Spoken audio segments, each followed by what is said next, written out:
Hey guys, kalian tahu nggak sih kalau laptop itu bisa jadi duit? Wow!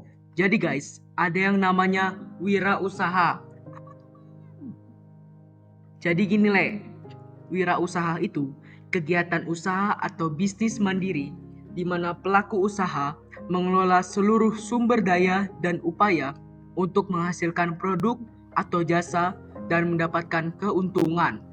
Orang yang melakukan kegiatan wirausaha disebut juga wirausahawan atau entrepreneur.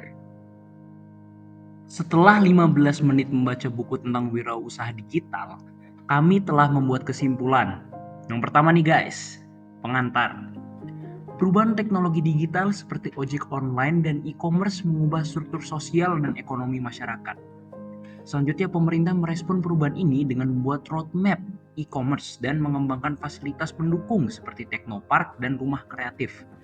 Literasi digital sangat penting untuk membentuk masyarakat digital yang tanggap terhadap kemajuan teknologi. UMKM memiliki peran strategis dalam ekonomi nasional dan perlu bertransformasi digital. Jadi itu untuk bab pertama guys.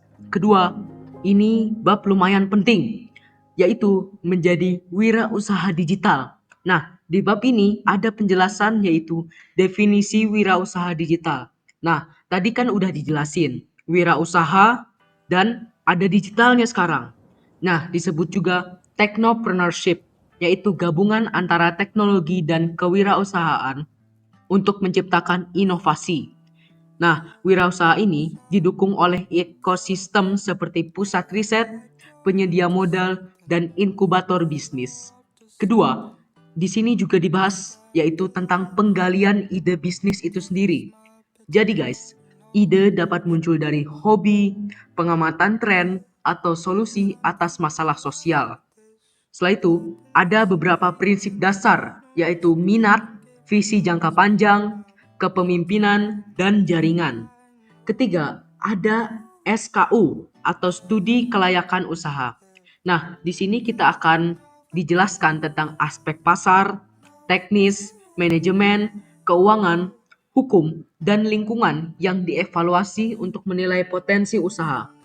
Keempat, ada manajemen bisnis itu sendiri yang terdiri dari pengelolaan SDM, perencanaan biaya, dan strategi pemasaran yang disebut juga STP dan 4PS yang akan dibahas di bab 3. Nah, STP dan 4PS ini akan jadi pilar penting dalam wirausaha. Oke nih Bray, selanjutnya ada bab 3 yaitu membangun startup. Sini abang jelasin. Yang pertama itu tahapan membangun startup. Yang mengandung pertama itu ada mengembangkan ide dengan bisnis bermodel kanvas. Yang kedua, menyusun struktur organisasi fungsional dan fleksibel. Ketiga, strategi pitching untuk menarik para investor. Keempat, strategi pemasaran digital melalui media sosial, Google Maps, dan konten visual. Dan yang terakhir itu menjamin keberlanjutan bisnis dengan inovasi dan adaptasi. Yang kedua itu ada tools dan pendekatan. Pertama itu ada bisnis model Canvas sebagai alat perencanaan. Yang kedua ada strategi STP, itu segmenting, targeting, dan positioning. Dan 4P yaitu terdiri dari produk, price, place, dan promotion. Oke guys, kita sudah sampai di bab keempat yaitu bab penutup. Nah, di bab penutup ini disajikan beberapa kisah sukses pelaku UMKM dan startup yang ada di sekitar Indonesia. Nah, di bab terakhir ini ditekankan pentingnya komitmen pemerintah dalam mendukung ekosistem kewirausahaan digital.